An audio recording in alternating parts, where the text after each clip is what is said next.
Hi friends, welcome to my channel. మనకి ఆషాఢ మాసం రేపటి నుంచి స్టార్ట్ అవుతుంది. కాబట్టి ఆషాఢ మాసంలో ఆషాఢ శుద్ధ పాడ్యమి నుంచి నవమి వరకు జరిగే నవరాత్రి ఈ 9 రోజులను గుప్త నవరాత్రులు అంటారు. ఈ గుప్త నవరాత్రులు చాలామందికి తెలియదు, ఇప్పుడిప్పుడే ప్రాచుర్యంలోకి వస్తున్నాయి. ఈ గుప్త నవరాత్రుల్లో మనం వారాహి దేవతని గనక పూజించినట్లయితే వారాహిదేవి యొక్క అనుగ్రహం కలుగుతుంది.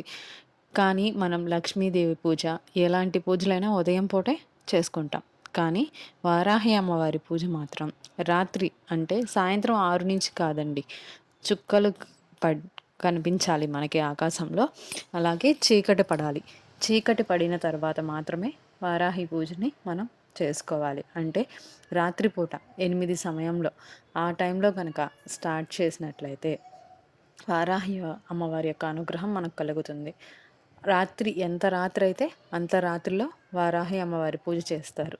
ఎందుకంటే పగలంతా అమ్మవారు నిద్రపోతూ ఉంటారు, రాత్రిపూట అమ్మవారు మేల్కొని ఉంటారు. కాశీ మహాక్షేత్రానికి వారాహి అమ్మవారు కాపలాగా ఉంటూ ఆ పట్టణాన్ని రక్షిస్తూ ఉంటారన్నమాట, వారాహి దేవత. కాబట్టి మనం రాత్రిపూట అంటే 8 నుంచి తెల్లవారి 4 గంటలలోపు అమ్మవారి పూజ చేసుకోవాలి. కాబట్టి ఆ టైంలో మనం చేయలేం. కాబట్టి 8 తర్వాత, చీకటి పడిన తర్వాత వారాహి అమ్మవారి పూజను మనం చేసుకోవచ్చు. అయితే వారాహి అమ్మవారి యొక్క పూజకు వారాహి మాత యొక్క ఫోటో ఉండాల్సిన అవసరం లేదు.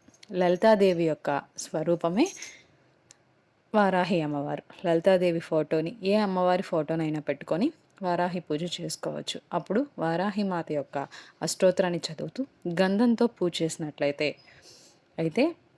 హడావుడిగా కాకుండా మనసుని లగ్నం చేసి ఎలాంటి ద్వేషాలు లేకుండా ప్రశాంతమైన మనసుతో పూజ చేసినట్లయితే ఆమె యొక్క కృప మనకి కలుగుతుంది. అమ్మవారికి ప్రతిరోజు మనం గంధంతో, పూలతో చేసుకోవచ్చు. కుంకుమతో కూడా పూజ చేసుకోవచ్చు. అష్టోత్తరాన్ని చదువుకోవచ్చు. అష్టోత్తరం తెలియకపోతే మీకు యూట్యూబ్ ఛానల్లో చేసుకోవడమో, లేకపోతే ఎందుకులే అనుకుంటే ఓం వారాహి దేవే నమః అనే మంత్రాన్ని చదువుతూ పూజ చేసుకుంటూ అయితే ప్రతిరోజు అమ్మవారికి బెల్లంతో చేసిన పానకాన్ని కనుక నైవేద్యంగా సమర్పించినట్లయితే అమ్మవారి యొక్క అనుగ్రహం మనకి కలుగుతుంది. అయితే ప్రతిరోజు బెల్లం పానకం ఏది పెట్టలేకపోతే బెల్లం పానకాన్ని కంపల్సరీగా పెట్టచ్చు. ఇంకా పెట్టగలమో అనుకునే వాళ్ళు అన్నంతో తయారు చేసిన పదార్థాన్ని ప్రతిరోజు ఏదో ఒక అన్నంతో తయారు చేసిన పదార్థాన్నైనా, అన్నాన్నైనా నైవేద్యంగా పెట్టచ్చు. Thank you friends.